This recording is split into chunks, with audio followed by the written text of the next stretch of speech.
This is Studio 360. I'm Kurt Andersen.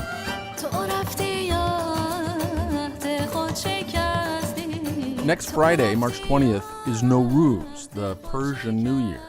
It's a big, big deal for Los Angeles' Iranian emigre community, whose population hovers around 500,000. I asked the singer, Mamak Khadem, to take me to the heart of Persian LA.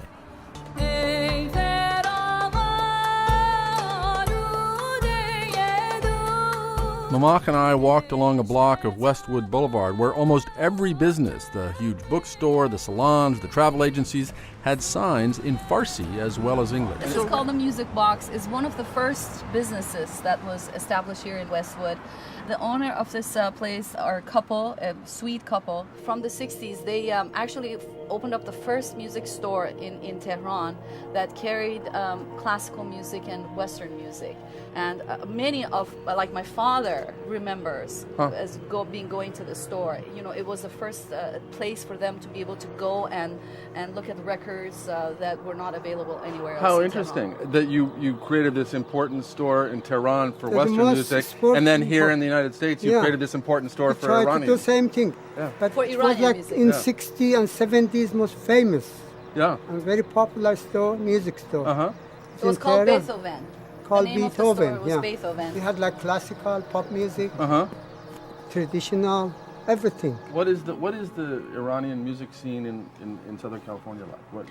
It's mostly pop. Honestly, I think the pop scene is the most dominant. And traditional classical right now is okay.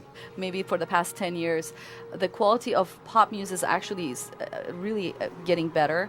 That's being made in Iran, and then many of the younger generation are making pop music much better than what's been made here. So there's this competition, and so in Iran, most of the kids they take private lessons in a lot of different traditional instruments, and they're getting familiar with the music.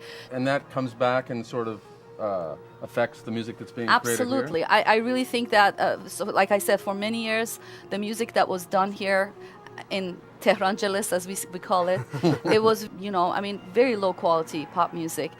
But I see a shift, I feel like because of the music that's been done in Iran, now the musicians here feel like they have to do something better.